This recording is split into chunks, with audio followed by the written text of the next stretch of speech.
Eram 2 da madrugada quando meu mundo desabou. Ouvi a voz da minha nora, Isabela, ao telefone. Amanhã a levaremos para o asilo. Já está tudo combinado. Meu sangue gelou. Peguei minha bolsa às pressas e escapei pela porta dos fundos.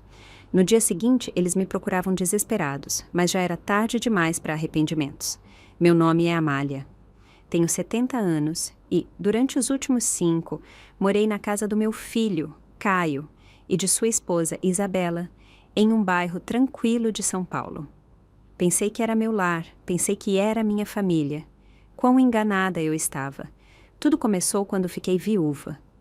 Caio apareceu na minha porta com lágrimas nos olhos, dizendo que não podia me deixar sozinha, que eu era sua única família, que ele precisava de mim por perto. Suas palavras me comoveram tanto que vendi meu apartamento na Vila Madalena e me mudei com eles. No início, tudo parecia perfeito. Caio me tratava com carinho. Isabela sorria quando me via, e eu me sentia útil, ajudando nas tarefas domésticas e cuidando deles. Mas, lentamente, muito lentamente, os sorrisos começaram a desaparecer. As palavras doces se tornaram cortantes, os abraços se converteram em gestos vazios, e eu, como uma tola, continuava acreditando que era apenas uma fase ruim, que as coisas melhorariam. Isabela foi a primeira a mostrar sua verdadeira face. Começou com comentários aparentemente inocentes. Amália, você não acha que está comendo demais? Ou, talvez você devesse ficar no seu quarto quando tivermos visitas. A casa fica mais organizada assim. Caio nunca a contradizia. Pior ainda, começou a apoiá-la. Mãe, Isabela tem razão. É melhor você descansar mais. Descansar. Essa era a palavra favorita deles quando queriam que eu sumisse. Os meses passaram e as humilhações se intensificaram. Isabela parou de cozinhar para mim. Se quiser comer algo especial, pode preparar você mesma.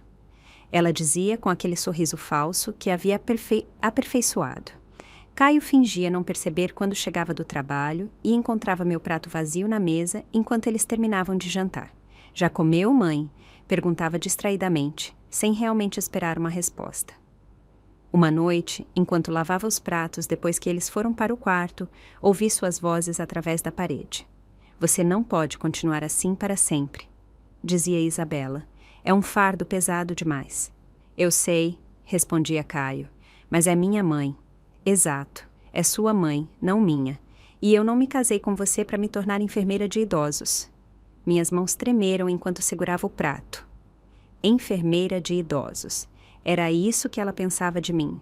Não uma sogra, não uma avó para seus futuros filhos, mas um fardo. As semanas seguintes foram um inferno. Isabela começou a me tratar como se eu fosse invisível. Passava por mim sem sequer me olhar. Quando eu lhe dirigia a palavra, respondia com monossílabos ou simplesmente me ignorava. Caio também não era melhor. Chegava do trabalho, beijava Isabela e me cumprimentava com um aceno de cabeça, como se eu fosse uma estranha em minha própria casa. Mas o que mais me doía era a maneira como falavam de mim quando pensavam que eu não podia ouvi-los. Ela está ficando mais lenta, dizia Isabela. Ontem levou 1 hora para fazer algo que normalmente faria em 20 minutos. Talvez devêssemos procurar opções, respondia Caio com voz hesitante. Opções. Essa palavra me perseguia nas noites de insônia. Que tipo de opções? Não me atrevia a perguntar, mas algo dentro de mim já sabia a resposta. O que eles não sabiam, o que nunca se deram ao trabalho de descobrir, era que eu tinha meus próprios segredos. Segredos que guardava como cartas na manga para o dia em que precisasse delas. Durante meus 60 anos de casamento, meu falecido marido e eu fomos muito cuidadosos com nosso dinheiro. Tínhamos propriedades, investimentos, contas de poupança que haviam crescido silenciosamente ao longo dos anos. Quando vendi meu apartamento para me mudar com Caio, não gastei esse dinheiro, eu o investi, e ele havia crescido muito. Além disso, havia algo mais que eles desconheciam completamente, algo que poderia mudar tudo se eu algum dia decidisse revelar. Mas aquela noite de agosto, enquanto fingia dormir em meu pequeno quarto no final do corredor, ouvi passos na cozinha. Era Isabela falando ao telefone em voz baixa. Levantei-me silenciosamente e caminhei até a porta do meu quarto. Suas palavras chegaram aos meus ouvidos como punhais. Sim, já falei com a diretora. Ela pode recebê-la amanhã mesmo. Caio concorda. Só precisamos que ela assine os papéis. Uma pausa. Meu coração batia tão forte que temi que ela pudesse ouvi-lo. Não, ela não sabe de nada. Amanhã diremos que é apenas uma visita para conhecer o lugar. Uma vez que ela estiver lá, será mais fácil convencê-la a ficar. Outra pausa mais longa. Se me sinto mal? Por favor, estamos há 5 anos carregando ela. Já é hora de ela viver sua própria vida no lugar que lhe corresponde. Minhas pernas quase dobraram. O asilo. Eles iam me levar para um asilo sem me consultar, sem me dar opção, como se eu fosse um móvel velho do qual queriam se livrar. Naquele momento, soube que tinha que agir. Não podia ficar ali esperando que a manhã chegasse e me arrastassem como um animal para o matadouro. Muito lentamente, voltei para meu quarto e peguei minha bolsa. Dentro dela tinha meus documentos mais importantes, algum dinheiro em espécie e meu telefone. Era tudo o que eu precisava por enquanto. Esperei até ouvir Isabela subir as escadas e fechar a porta do quarto. Então, como uma ladra em minha própria casa, caminhei na ponta dos pés até a porta dos fundos. O ar noturno era fresco contra minha pele. Pela primeira vez em anos, respirei fundo e senti algo parecido com a liberdade. Não sabia exatamente para onde ia, mas sabia uma coisa com absoluta certeza. Não seria vítima de ninguém, nunca mais. Caminhei pelas ruas escuras durante 1 hora antes de pegar um táxi. Dei o endereço do hotel mais elegante da cidade, no bairro dos Jardins. Se iam me tratar como uma indigente, era hora de lembrá-los quem eu realmente era. O recepcionista me olhou estranhado quando cheguei às 3 da madrugada com apenas uma bolsa. Mas meu cartão de crédito falou por si só. Suíte presidencial. 2 noites para começar. Sentei-me naquela cama king size, naquela suíte que custava mais por noite do que Caio ganhava em uma semana. E pela primeira vez em anos, sorri de verdade. Às 6 da manhã, meu telefone começou a tocar. Caio. Deixei-o tocar. Ele ligou de novo. E outra vez, e outra vez. Depois, chegaram as mensagens. Mãe, onde você está? Estamos preocupados. Por favor, responda. Preocupados. Que palavra tão conveniente. Às 8, Isabela também começou a ligar. Sua voz nas mensagens de voz soava histérica. Amália, volte, por favor. Não sabemos o que aconteceu. Caio está desesperado. Desesperado. Certamente porque perceberam que o plano do asilo havia sido arruinado.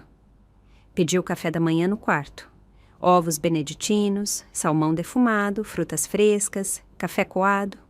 Enquanto comia na varanda da minha suíte com vista para a cidade, imaginei Caio e Isabela correndo pela casa, me procurando em cada canto, ligando para hospitais, talvez até para a polícia, que se preocupassem, que sentissem, nem que fosse uma pitada da angústia que eu havia sentido durante anos.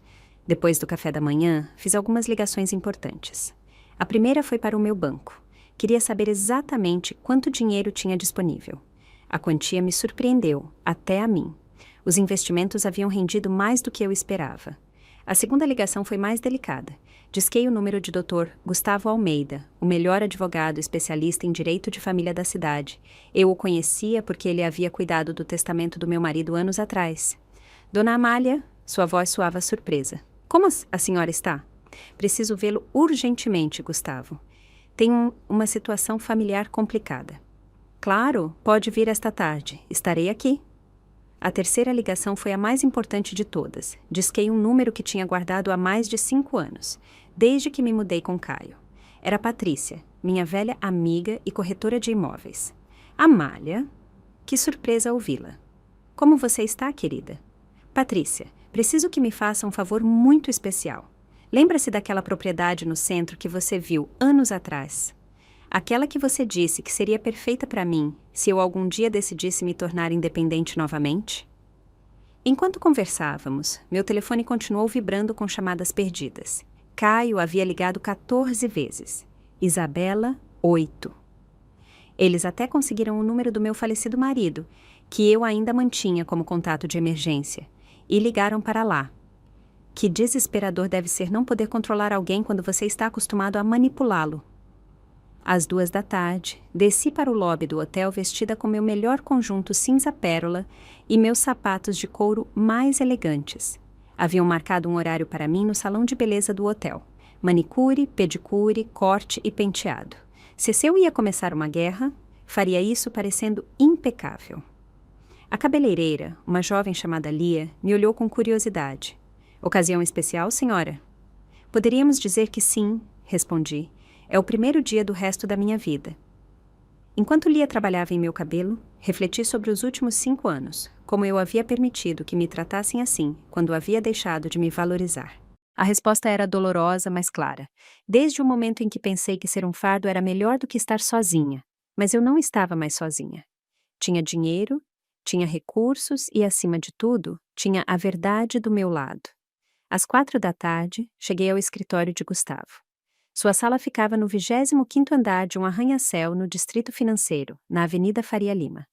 As janelas davam para toda a cidade, e de lá eu podia ver o bairro onde Caio morava. Amália, você está esplêndida, disse Gustavo enquanto me servia um café. Mas algo me diz que não é uma visita social. Contei-lhe tudo, a conversa que havia ouvido, o plano do asilo, minha fuga noturna. Gustavo tomava notas enquanto eu falava e sua expressão ficava mais séria a cada detalhe. Isso é muito grave, Amália. O que eles planejavam fazer poderia constituir abuso de idosos, especialmente se pretendiam fazê-lo sem o seu consentimento. Que opções eu tenho? Muitas, mas primeiro preciso que me diga algo. Eles sabem sobre sua real situação financeira? Não tenho a menor ideia.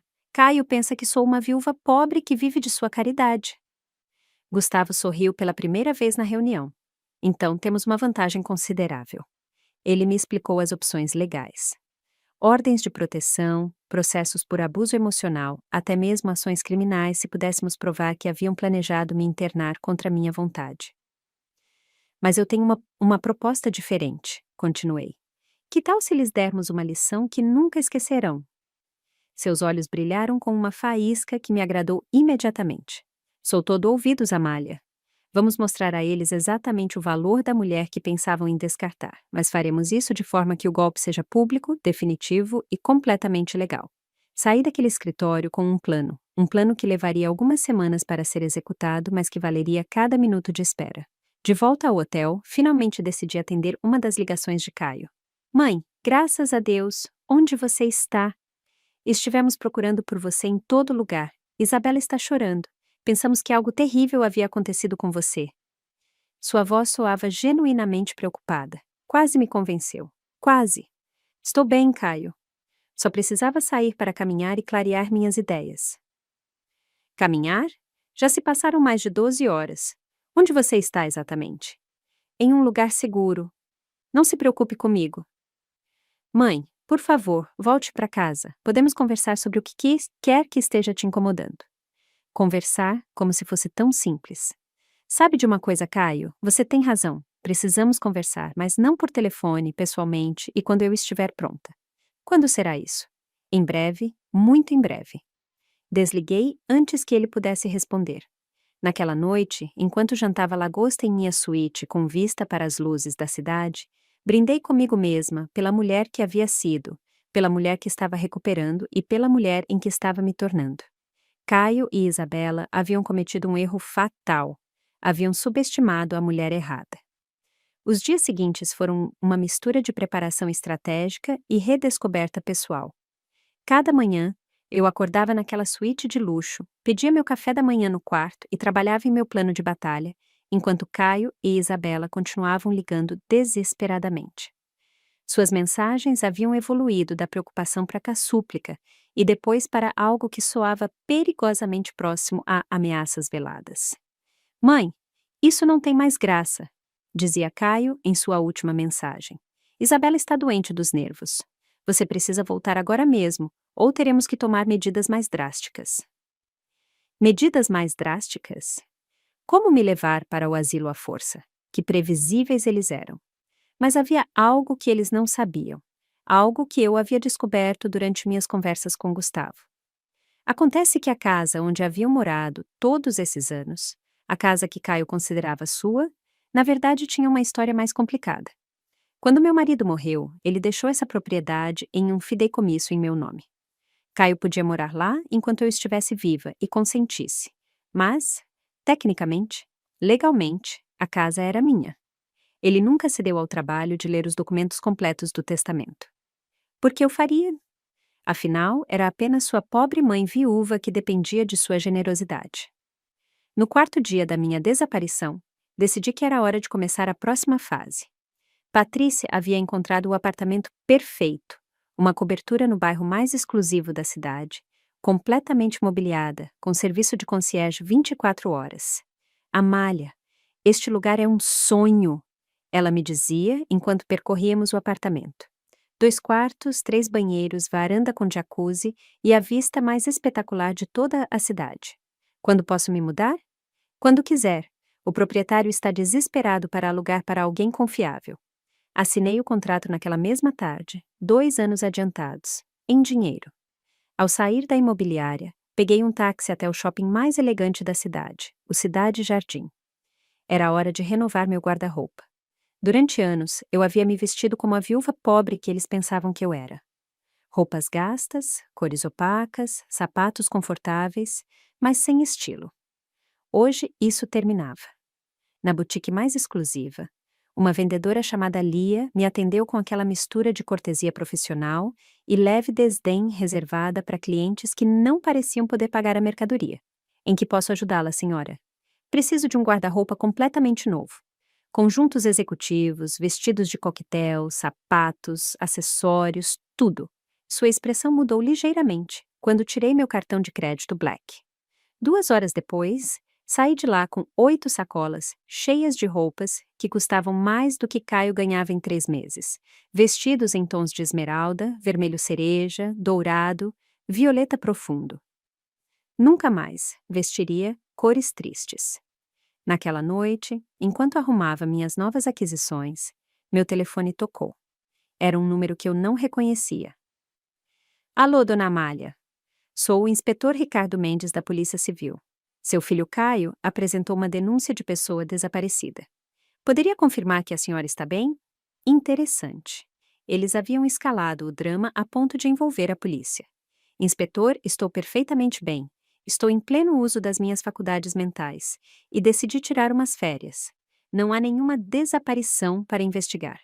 Poderia me dizer onde se encontra exatamente? Seu filho está muito preocupado. Estou na cidade, em um lugar seguro, e inspetor, quero que fique registrado que saí daquela casa por minha própria vontade e que não desejo ser contatada até que eu esteja pronta. Entendido, senhora? Há algo mais que precise. Sim, se meu filho ou sua esposa voltarem a apresentar denúncias falsas sobre mim, quero que saibam que poderei considerar isso assédio. O silêncio do outro lado da linha foi eloquente.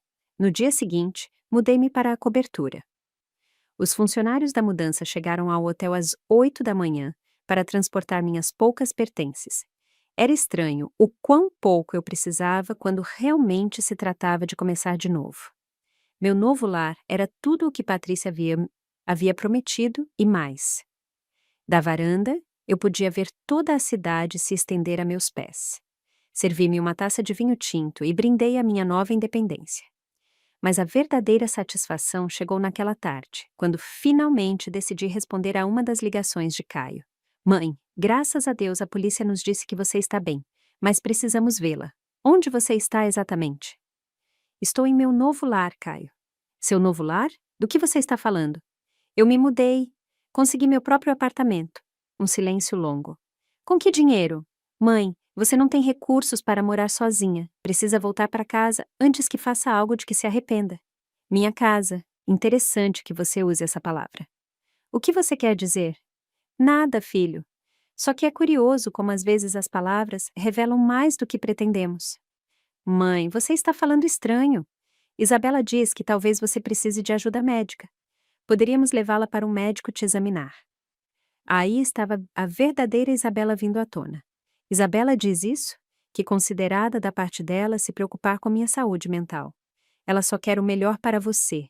Todos queremos o melhor para você. Como me levar para o asilo? O silêncio que se seguiu foi ensurdecedor. Do que você está falando? Acho que você sabe exatamente do que estou falando, Caio. Mãe, nós nunca o quê? Nunca planejaram me internar sem meu consentimento? Nunca discutiram sobre o quão conveniente seria se livrar do fardo que eu represento? Não sei onde você ouviu isso, mas eu ouvi dos lábios de sua esposa, Caio. Às 2 da madrugada, falando ao telefone, organizando meu destino como se eu fosse um móvel velho do qual se deve livrar. Outro silêncio longo, tenso. Mãe, se você ouviu algo fora de contexto. Fora de contexto? Amanhã a levaremos para o asilo. Já está tudo combinado. Que contexto poderia fazer com que essas palavras significassem algo diferente? Nós só estávamos explorando opções. Sem me consultar? Pensaram que seria melhor. Pensaram que seria mais conveniente. Para vocês, não é mesmo? Então me explique, Caio. Explique como planejar internar sua mãe sem o conhecimento dela é um ato de amor. Ele não pôde, porque não havia explicação que pudesse justificar o injustificável. Quero te ver, disse finalmente. Precisamos conversar pessoalmente. Estou de acordo, mas será quando eu decidir, onde eu decidir e sob meus termos. Quando? Em breve, filho, muito em breve. E quando nos virmos, você vai descobrir algumas coisas sobre sua pobre mãe viúva que vão te surpreender muito. Desliguei antes que ele pudesse responder. Naquela noite, enquanto jantava em minha varanda sob as estrelas, liguei para Gustavo. Como vai nosso projeto? Melhor do que o esperado, Amália. Tenho informações muito interessantes sobre as finanças de Caio e Isabela. Ao que parece, eles têm vivido acima de suas possibilidades durante anos. Quão acima? Dívidas de cartões de crédito, empréstimos pessoais, hipoteca atrasada. Eles têm usado sua presença na casa para justificar gastos que não podem pagar. Interessante. Tem mais. Ao que parece, Isabela tem dito às amigas que você tem demência senil e que por isso precisa de cuidados especiais. Ela tem construído uma narrativa para justificar o asilo. Meu sangue ferveu. Você tem provas disso? Estou as coletando.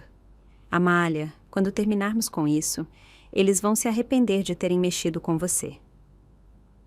Desliguei com um sorriso nos lábios. Caio e Isabela não tinham ideia do que estava por vir.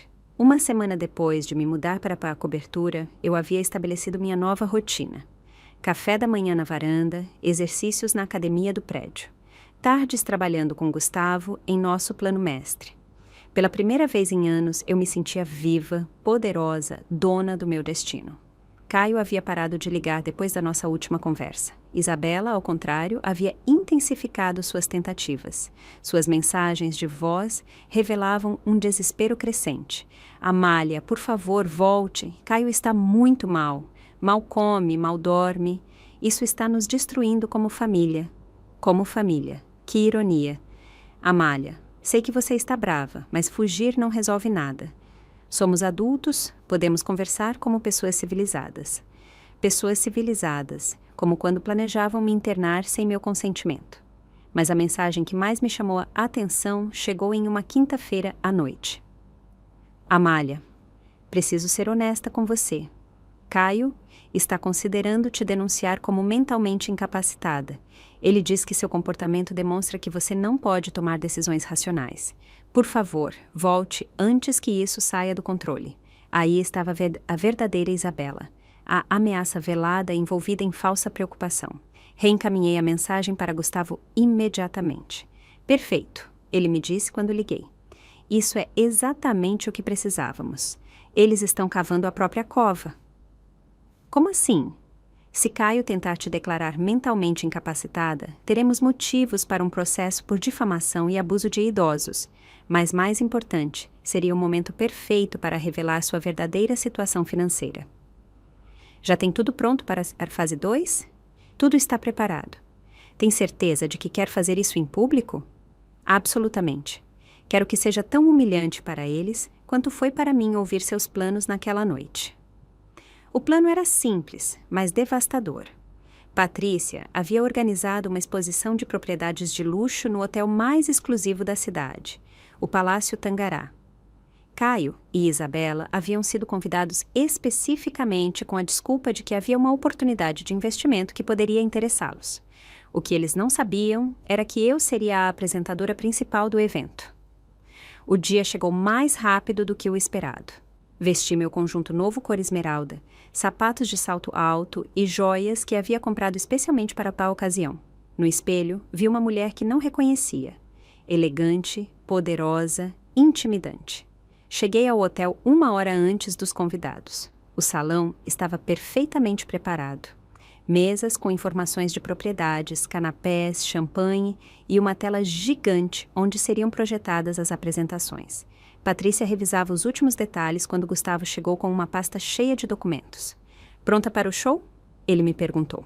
Mais do que pronta. Às 7, os convidados começaram a chegar. Empresários, investidores, pessoas abastadas que realmente estavam interessadas nas propriedades. E então, às 7h30, os vi entrar. Caio usava seu único terno bom, aquele que usava para casamentos e enterros. Isabela havia tentado parecer elegante com um vestido vermelho que provavelmente havia comprado em liquidação. Eles pareciam completamente deslocados entre a elite financeira da cidade. Observei-os do outro lado do salão enquanto procuravam com o olhar quem os havia convidado. Seus rostos mostravam uma mistura de nervosismo e emoção. Provavelmente pensavam que alguém havia reconhecido seu potencial de investimento. Patrícia subiu ao pequeno palco para dar as boas-vindas. Senhoras e senhores, bem-vindos à nossa exposição exclusiva de propriedades premium. Esta noite, temos a honra de apresentar uma seleção cuidadosamente escolhida dos melhores investimentos imobiliários da cidade. Caio e Isabela sorriam nervosamente, tentando se misturar com os outros convidados. Mas antes de começar com as propriedades, continuou Patrícia, quero apresentar-lhes uma mulher extraordinária, uma investidora visionária que recentemente decidiu expandir significativamente seu portfólio imobiliário. Por favor, demos as boas-vindas à senhora Amália Azevedo. O aplauso do público me acompanhou enquanto eu subia ao palco. Da minha posição elevada, podia ver perfeitamente os rostos de Caio e Isabela. Primeiro, confusão.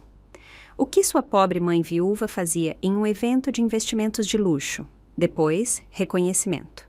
Era realmente eu, mas transformada, elegante, falando com confiança diante de uma plateia de elite. Finalmente, horror, quando começaram a entender as implicações do que estavam vendo. Boa noite, comecei, minha voz clara e firme. Durante os últimos 5 anos, aprendi muito sobre o valor real das coisas. Acima de tudo, aprendi que às vezes as pessoas mais próximas a nós podem ser as que menos nos conhecem. Olhei diretamente para onde estavam Caio e Isabela. Seus rostos haviam perdido toda a cor. Decidi compartilhar minha história com vocês porque acredito que ela ilustra perfeitamente por que é tão importante manter nossa independência financeira. Não importa a nossa idade. A audiência lhe escutava atentamente. Alguns já haviam notado para onde eu dirigia meu olhar. Há 5 anos, decidi me mudar com meu filho e sua esposa. Vendi minha propriedade e pensei que seria lindo viver em família. O que eu não esperava era descobrir que minha presença havia se tornado um fardo para eles. Um murmúrio percorreu o salão. Esta não era a típica apresentação de investimentos que esperavam. Há 2 semanas, ouvi por acaso uma conversa telefônica. Minha nora estava organizando meu internamento em um asilo sem meu conhecimento nem consentimento. Amanhã a levaremos para o asilo. Já está tudo combinado. Foram suas palavras exatas. O murmúrio se intensificou. Alguns convidados começaram a olhar ao redor, tentando identificar os protagonistas da história. Caio tentou se mover em direção à saída, mas Isabela o deteve. Provavelmente pensou que confirmaria sua culpa. Naquela noite, tomei uma decisão. Em vez de me tornar vítima do plano deles, decidi lembrá-los de algo que haviam esquecido completamente. Fiz uma pausa dramática, que a mulher que planejavam descartar como um estorvo tinha recursos próprios. Recursos consideráveis. Gustavo apareceu ao lado do palco com a pasta de documentos. Esta noite, comprei 3 propriedades nesta exposição. Continuei. Uma cobertura no distrito financeiro, uma casa de campo na serra e um edifício comercial no centro. Investimento total. Milhões de reais em dinheiro. O silêncio no salão era absoluto. Caio parecia que ia desmaiar. Isabela tinha a boca aberta. Quero que isso sirva de lição para todos os presentes. Continuei. Nunca subestimem as pessoas idosas e nunca, jamais, deem por certo que conhecem a verdadeira situação de alguém. Desci do palco entre aplausos estrondosos. A audiência estava fascinada com o drama que acabara de presenciar. Caminhei diretamente para Caio e Isabela. Outros convidados já haviam percebido quem eles eram e os olhavam com uma mistura de curiosidade e desprezo. "Olá, filho", eu disse com voz calma. Surpreso em me ver, Caio me olhava como se tivesse visto um fantasma. Seu rosto havia passado do branco para o vermelho e depois para um verde doentio. Isabela, por sua vez, parecia uma estátua de mármore, completamente paralisada. "Mãe", sussurrou Caio, o que é tudo isso? Isso, meu filho, é a realidade. A realidade que vocês nunca se deram ao trabalho de conhecer." Os outros convidados começaram a se aproximar discretamente, fingindo revisar os folhetos de propriedades enquanto ouviam nossa conversa. O drama era bom demais para ser ignorado. "Dona Amália?", interveio Patrícia com um sorriso malicioso. "Estes são os familiares de quem a senhora me falou. Os que pensavam que a senhora precisava de cuidados especiais?" Isabela finalmente encontrou sua voz. "Amália, isso é... Não entendo nada. Desde quando você tem tanto dinheiro?" "Desde sempre, querida Isabela.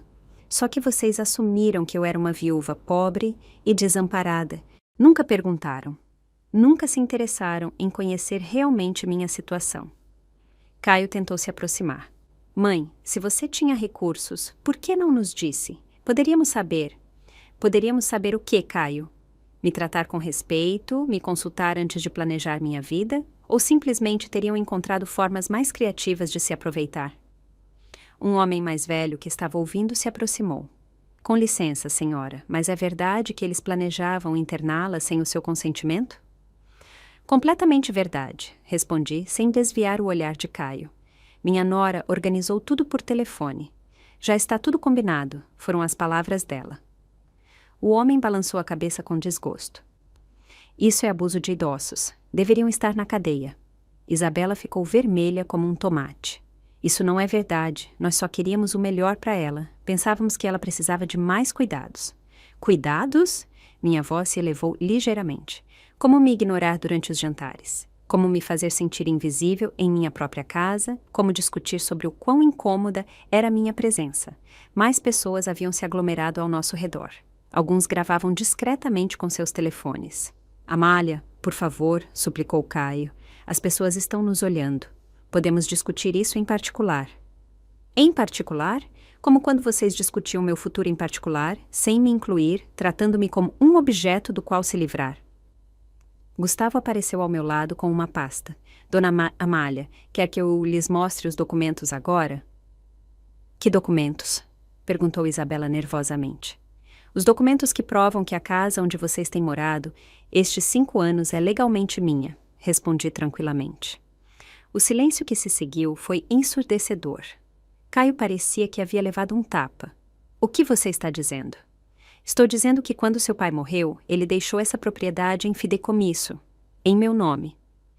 Você pode morar lá enquanto eu estiver viva e consentir, mas tecnicamente, legalmente, a casa é minha." Isabela cambaleou. "Isso não pode ser verdade." Gustavo abriu a pasta e mostrou os documentos. "Estes são os papéis do fideicomisso, devidamente registrados e autenticados. A senhora Amalia é a proprietária legal da propriedade." Caio pegou os documentos com as mãos trêmulas. Mas eu pensei. Papai me disse que a casa seria minha." "Seu pai disse que você poderia morar lá e cuidar de mim. Não é o mesmo que ser proprietário." Uma mulher elegante que estava ouvindo se aproximou. "Permita-me apresentar. Sou Lúcia Monteiro do Jornal Financeiro da cidade. Estaria disposta a dar uma entrevista sobre sua história?" "Claro", respondi. "Acho que é importante que as pessoas saibam o que pode acontecer com os idosos quando a família assume coisas incorretas." Caio me agarrou pelo braço. "Mãe, por favor, não torne isso público. Podemos resolver entre nós." Eu me soltei suavemente de seu aperto. Como quando vocês resolveram meu futuro entre vocês, sem me consultar, sem me incluir, tratando-me como um objeto do qual se livrar. Não foi assim, gritou Isabela, perdendo completamente a compostura. Nós cuidamos de você durante 5 anos. Demos a você um teto, comida, tudo o que precisava. Me deram, minha voz se tornou glacial. Em minha própria casa me deram um teto. O murmúrio de indignação dos presentes foi audível. Vários estavam claramente do lado da idosa, elegante, que havia sido traída por sua própria família. Dona Amália, disse a jornalista, que planos a senhora tem agora? Muito simples, respondi com um sorriso. Vou viver minha vida em meus próprios termos, em meu próprio lar, com meu próprio dinheiro, e vou garantir que minha história sirva de advertência para outros idosos que possam estar em situações semelhantes. Caio parecia completamente derrotado. E nós? Onde vamos morar? Essa, eu disse enquanto me dirigia para a saída, é uma excelente pergunta. Uma que vocês deveriam ter feito antes de planejar me enviar para o asilo. Os dias seguintes foram um turbilhão de atividade midiática. A história da avó milionária traída por sua família havia se tornado viral nas redes sociais. Os vídeos do evento haviam sido compartilhados milhares de vezes. E meu telefone não parava de tocar com solicitações de entrevistas. Mas o mais satisfatório era ver como Caio e Isabela tentavam controlar o dano à sua imagem pública. Isabela havia criado uma conta no Instagram onde tentava contar sua versão da história. As pessoas não entendem, ela dizia em seus vídeos chorosos. Nós amamos Amália como família, só queríamos o melhor para ela. Os asilos modernos são lugares lindos onde os idosos podem socializar e receber cuidados profissionais.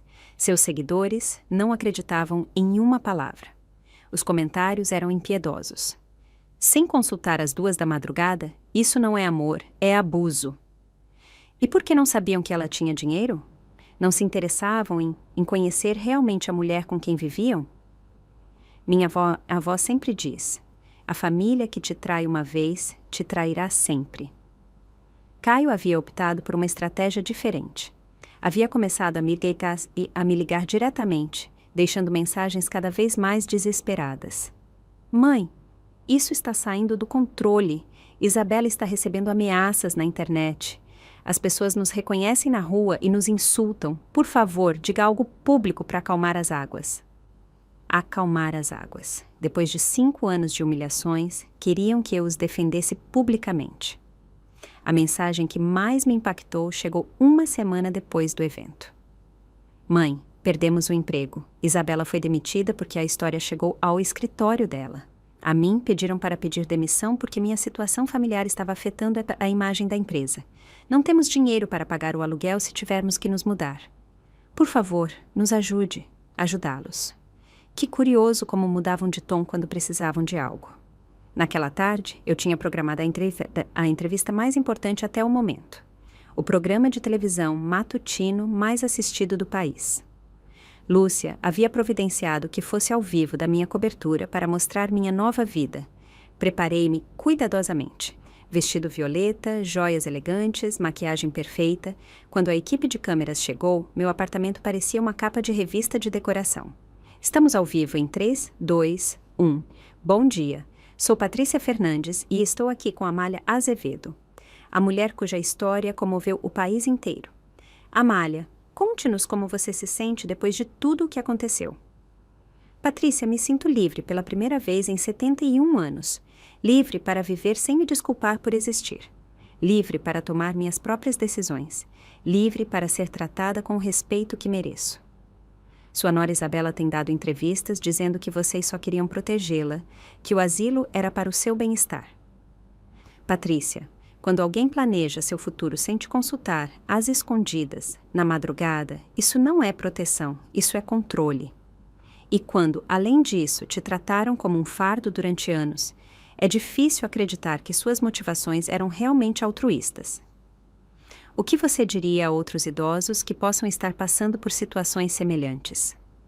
Eu lhes diria que nunca é tarde demais para recuperar sua dignidade, que não permitam que ninguém os faça sentir como um fardo e, acima de tudo, que mantenham o controle sobre suas próprias vidas e finanças. Agora entendemos que seu filho Caio tem tentado contatá-la. Sim, ele tem ligado, especialmente desde que perderam seus empregos. E o que você pensa fazer a respeito? Olha, Patrícia, eu não sou uma pessoa vingativa, mas também não sou uma pessoa tola. Durante 5 anos, Caio e Isabela me trataram como se eu fosse invisível quando pensavam que eu dependia deles. Agora que descobriram que tenho recursos próprios, de repente sou importante de novo. Você está disposta a se reconciliar com eles? Uma reconciliação real exige reconhecimento genuíno do dano causado, exige desculpas sinceras e exige mudanças reais no comportamento. Até agora, a única coisa que recebi são desculpas e justificativas. Isabela diz que as consequências foram desproporcionais, que perder seus empregos é um castigo demais. Desproporcionais. Minha voz endureceu ligeiramente. Sabe o que é desproporcional? Planejar internar alguém sem o seu consentimento. Isso é desproporcional. Que planos você tem para o futuro? Estou considerando criar uma fundação para ajudar idosos que enfrentam abuso familiar. Quero que minha experiência sirva para proteger outros. Uma última pergunta, Amália. Você se arrepende de algo? Pensei cuidadosamente antes de responder. Arrependo-me de ter permitido que me tratassem mal por tanto tempo. Arrependo-me de ter perdido 5 anos me sentindo como um fardo, quando na verdade eu era uma mulher independente e capaz. Mas não me arrependo de ter tomado o controle da minha vida. Quando a entrevista terminou, meu telefone explodiu com mensagens, centenas de pessoas compartilhando suas próprias histórias, agradecendo por falar publicamente, oferecendo apoio. Mas a mensagem que mais me chamou a atenção veio de um número desconhecido. Dona Amália, sou Ricardo, jornalista investigativo. Tenho informações sobre as finanças de seu filho que acredito que a interessariam. Poderíamos conversar? Sorri enquanto discava o número. Caio e Isabela ainda não tinham visto nada. A reunião com Ricardo foi reveladora de maneiras que eu não esperava. Ele chegou à minha cobertura com uma pasta cheia de documentos e uma expressão séria que me deixou imediatamente em alerta.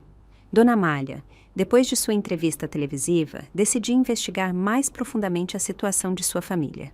O que encontrei é preocupante. Ele sentou-se à minha frente na sala e abriu a pasta sobre a mesa de vidro. Durante os últimos 5 anos, Caio e Isabela têm usado sua presença na casa para obter créditos e empréstimos, que não poderiam ter conseguido de outra forma. O que você quer dizer exatamente? Eles apresentaram documentos onde a declaravam como dependente econômica com problemas de saúde mental. Isso lhes permitiu acessar programas governamentais de assistência familiar, deduções fiscais por cuidado de idosos e empréstimos preferenciais.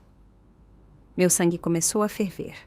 Estão dizendo que se beneficiaram economicamente de fingir que eu tinha problemas mentais? Exatamente. Aqui estão as declarações fiscais dos últimos 3 anos. Receberam deduções por gastos médicos que nunca existiram, subsídios por cuidado de idosos que nunca proporcionaram realmente e vários empréstimos que justificaram, dizendo que precisavam do dinheiro para seus gastos de cuidado. Revisei os documentos com incredulidade. Havia notas fiscais médicas falsas, recibos de medicamentos que eu nunca havia tomado, até mesmo relatórios de um psiquiatra que supostamente me tratava por demência senil. Como você conseguiu tudo isso? Tenho contatos em várias instituições. Quando uma história se torna pública como a sua, às vezes as pessoas que antes guardavam silêncio decidem falar.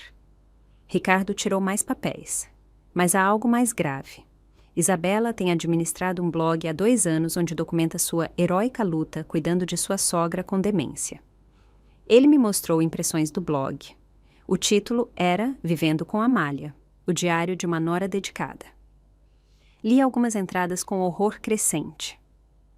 Hoje Amália teve outro episódio. Não lembrava onde havia colocado seus remédios e me culpou de tê-los escondido. É tão difícil manter a paciência quando a doença a torna tão agressiva. Caio está exausto. Trabalhar o dia todo e depois vir para casa lidar com as mudanças de humor de sua mãe está acabando com ele. Mas seguimos em frente por amor. Os médicos dizem que a condição de Amália vai piorar. Estamos considerando opções de cuidado profissional. É desolador, mas talvez seja o melhor para todos. Tudo isso é inventado? Perguntei, embora já soubesse a resposta. completamente fabricado. Mas aqui está o interessante. O blog gerou receita, tem patrocinadores, links de afiliados, até mesmo uma conta de doações para ajudar com os gastos médicos de Amália. Quanto dinheiro eles ganharam com isso? Aproximadamente R$100 mil nos últimos 2 anos. Fiquei sem palavras. Não só haviam planejado se livrar de mim, mas haviam lucrado com mentiras sobre minha saúde mental durante anos. Tem mais, continuou Ricardo. Isabela também criou um perfil em uma plataforma de crowdfunding há 6 meses. Estavam arrecadando dinheiro para reformar a casa e torná-la mais segura para uma pessoa com demência. Quanto arrecadaram? R$50 mil até agora.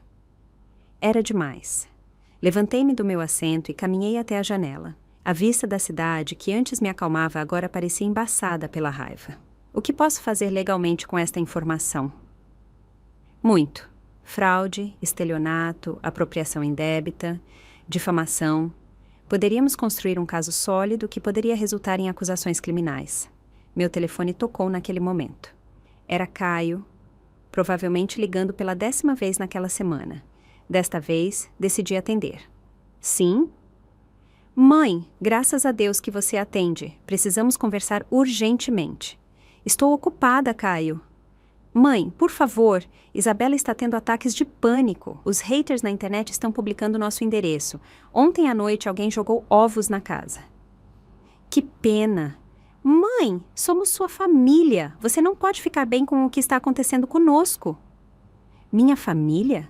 A família que me diagnosticou com demência senil sem meu conhecimento para obter benefícios econômicos? Um silêncio longo. Do que você está falando? Estou falando do blog da Isabela. Estou falando das declarações fiscais falsas. Estou falando dos empréstimos que obtiveram mentindo sobre minha condição mental. Mãe, eu não sei nada disso. Não sabe nada do blog Vivendo com Amália, onde sua esposa documenta meus supostos episódios de demência, não sabe nada das doações que tem recebido para meus cuidados médicos, não sabe nada das notas fiscais médicas falsas que apresentaram para obter deduções fiscais. Desta vez, o silêncio foi ensurdecedor. Caio, tenho aqui sentado um jornalista investigativo com documentos que provam tudo o que acabei de dizer. Quer continuar mentindo? Mãe, se há algo irregular, foi ideia da Isabela. Eu não sabia os detalhes. Não sabia os detalhes de roubar dinheiro usando meu nome. Não sabia os detalhes de inventar uma doença mental que eu não tenho. Isabela disse que isso era legal. Disse que, como você morava conosco, tínhamos direito a esses benefícios. E o blog também era legal? Mentir publicamente sobre minha saúde mental para ganhar dinheiro? Mãe, eu não lia o blog. Isabela cuidava dessas coisas. Caio, sabe qual é a diferença entre você e eu? Qual? Que quando eu cometo um erro, eu o reconheço e me responsabilizo. Você, em vez disso, sempre encontra alguém para culpar. Mãe, por favor, podemos resolver isso?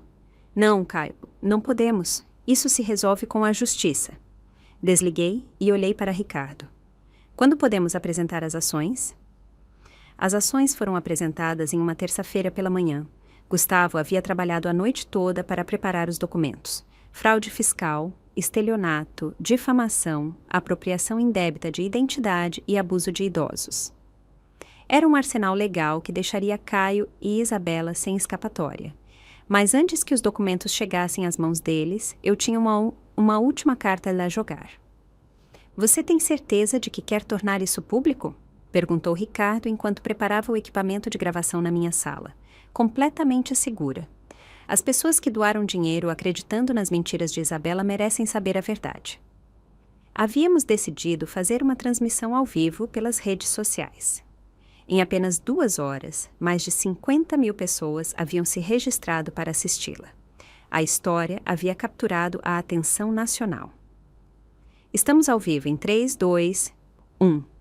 Boa tarde, sou Amália Azevedo e hoje vou compartilhar com vocês informações que mudarão completamente o que pensavam sobre minha situação familiar. Olhei diretamente para a câmera. Durante os últimos dias, um jornalista investigativo descobriu que meu filho e minha nora têm mentido sobre minha saúde mental durante anos para obter benefícios econômicos. Mostrei uma cópia do blog da Isabela. Minha nora Isabela criou um blog chamado Vivendo com Amália, onde inventou uma versão completamente falsa da minha vida. Segundo seus escritos, eu sofro de demência senil. Tenho episódios agressivos e requeiro cuidados médicos constantes. Nada disso é verdade. Como podem ver nesta transmissão, estou em perfeito estado mental. Gerencio minhas próprias finanças, vivo independentemente e tomo todas as minhas decisões sem ajuda. Li uma das entradas do blog. Hoje Amália teve outro episódio. Não lembrava onde havia colocado seus remédios e me culpou de tê-los escondido. Esta entrada está datada do dia em que eu estava em Nova York fechando um investimento imobiliário. Os comentários ao vivo se multiplicavam por segundos. As pessoas estavam indignadas. Mas a mentira vai além do blog. Usando essas histórias falsas, eles obtiveram deduções fiscais por gastos médicos inexistentes, subsídios governamentais por cuidado de idosos que nunca proporcionaram e doações de pessoas bem-intencionadas que acreditaram em sua narrativa. Mostrei os documentos fiscais. No total, eles obtiveram aproximadamente R$150 mil mentindo sobre minha condição mental. Meu telefone começou a tocar insistentemente. Era Caio, provavelmente vendo a transmissão em pânico. Vejo que meu filho está tentando me ligar agora mesmo, eu disse, mostrando o telefone para a câmera. Provavelmente para me pedir para parar esta transmissão. Decidi atender e colocar no viva voz. Mãe, por favor, pare essa transmissão. Você está destruindo nossas vidas. Olá, Caio. Estou ao vivo com 50 mil pessoas.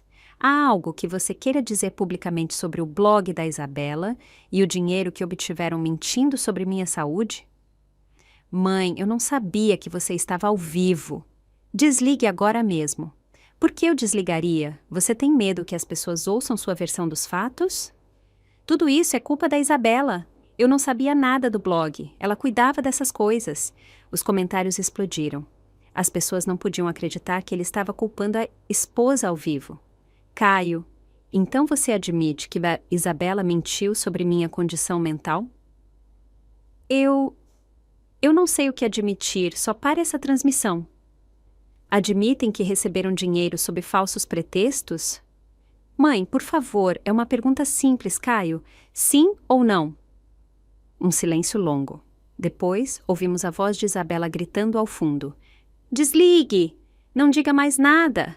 Essa é a Isabela? Perguntei. Quer se juntar à conversa? Tenho certeza de que as 50 mil pessoas que nos veem teriam perguntas interessantes para ela. Não! Gritou Isabela. Caio, desligue agora! Isabela, eu disse, elevando a voz. Poderia explicar à audiência por que você inventou histórias sobre minha demência? Poderia explicar como justifica o dinheiro que ganhou com essas mentiras? Você não tem o direito de arruinar nossas vidas assim, gritou Isabela, pegando o telefone. Não tenho direito depois que vocês arruinaram a minha durante 5 anos. Nós cuidamos de você. Demos a você um lar. Isabela, estou lendo seu blog ao vivo. Aqui diz que tive um episódio violento em 15 de março. Poderia explicar o que aconteceu naquele dia? Isso foi porque... Acontece que naquele dia eu estava em Miami visitando meu corretor de investimentos. Tenho recibos, fotos, testemunhas. Esses detalhes não importam. Não importa mentir sobre a saúde mental de alguém? Não importa? Você nos abandonou. Desapareceu na noite como uma ladra. Isabela, eu fui embora porque ouvi sua conversa telefônica planejando me internar em um asilo sem meu consentimento. Era o melhor para você. O melhor para mim ou o mais conveniente para vocês? A ligação foi cortada abruptamente. Os comentários enlouqueceram. As pessoas aplaudiam virtualmente, compartilhavam a transmissão, expressavam seu apoio. Como podem ver, continuei calmamente. É difícil manter as mentiras quando você é confrontado com evidências reais. Esta transmissão não é apenas minha história pessoal, é sobre algo muito maior. O abuso sistemático de idosos por parte de familiares que se aproveitam de sua vulnerabilidade percebida. Amanhã, meus advogados apresentarão ações formais contra Caio e Isabela por fraude, estelionato e difamação. Todo o dinheiro que obtiveram fraudulentamente será devolvido às instituições correspondentes e às pessoas que doaram, acreditando em suas mentiras. Mas, mais importante do que a justiça legal, é a justiça moral. Quero que minha história sirva de advertência. Nunca permitam que ninguém lhes tire sua dignidade, não importa quantos anos tenham ou quão vulneráveis possam parecer. Obrigado por me acompanharem hoje. Manterei vocês informados sobre o progresso do caso legal. Terminei a transmissão com mais de 80 mil espectadores. Meu telefone explodiu imediatamente com mensagens de apoio, ofertas de entrevistas e contatos de outros idosos compartilhando suas próprias histórias, mas a mensagem que mais me satisfez chegou 1 hora depois. Era da plataforma de crowdfunding informando-me que haviam fechado a conta de Isabela e congelado os fundos pendentes de distribuição. A justiça finalmente estava começando. 6 meses depois, estava sentada na varanda da minha cobertura, desfrutando do café da manhã enquanto lia as notícias do dia. A primeira página do jornal local tinha uma manchete que me fez sorrir. Casal condenado à prisão por fraude contra a idosa. Caio havia recebido 2 anos de prisão.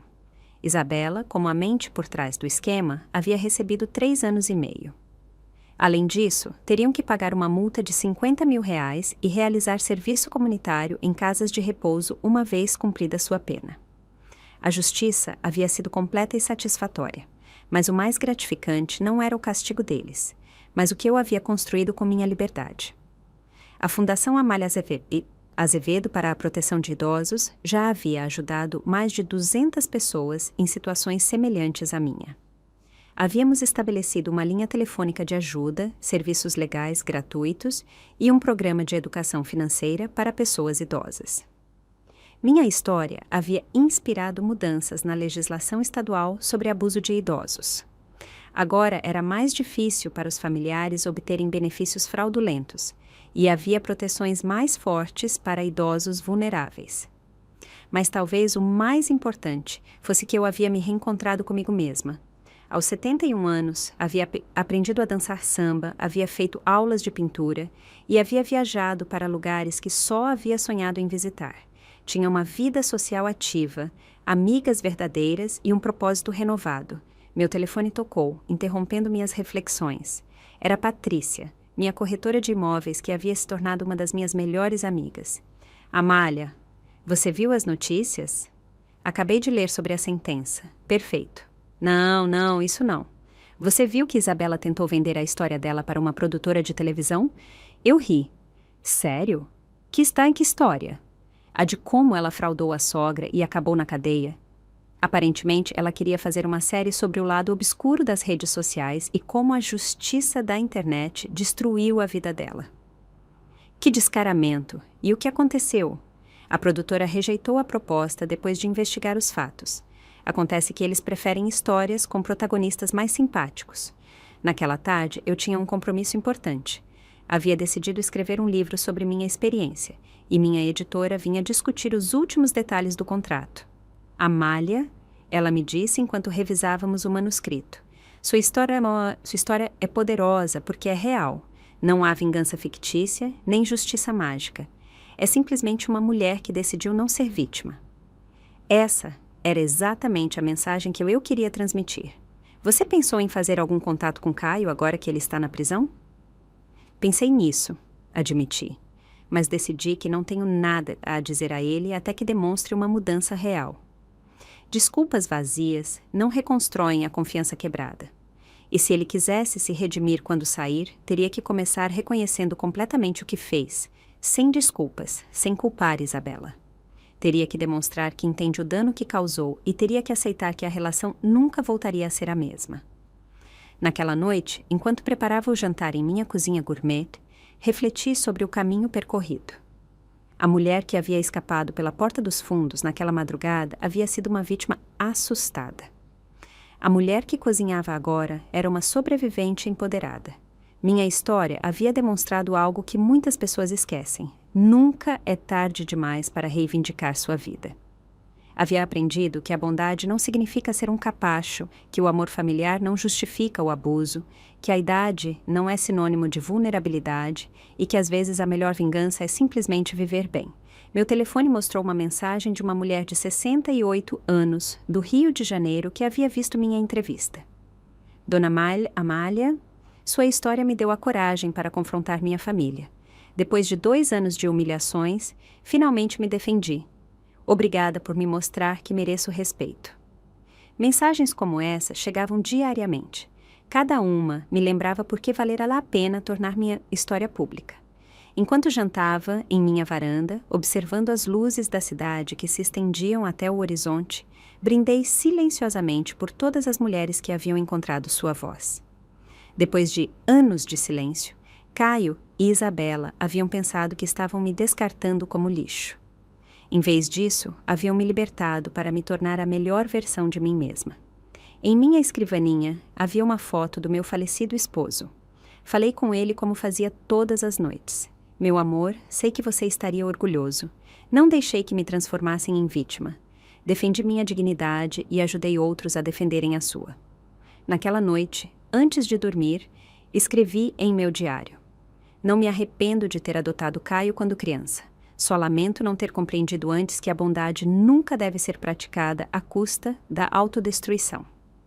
Na manhã seguinte, teria uma nova entrevista, outra oportunidade de contar minha história. Outra possibilidade de ajudar alguém que se sentisse invisível em sua própria vida. Porque no final, havia descoberto que meu verdadeiro propósito não era ser a mãe perfeita ou a sogra complacente. Meu propósito era ser simplesmente Amália, uma mulher completa, independente e livre. Se você gostou da minha história, pode me apoiar fazendo uma doação. Assim eu consigo escrever muitas outras histórias como essa. Muito obrigado desde já. E você? O que faria no lugar dessa pessoa? Quero muito saber a sua opinião, então escreve aqui nos comentários. Fico sempre curioso para saber o que vocês acham. Ah, e me conta também onde você ouviu essa história. Se quiser ouvir mais histórias de vida como essa, curte o vídeo e se inscreve no canal. Tem muitas outras esperando por você. Um grande abraço e até a próxima!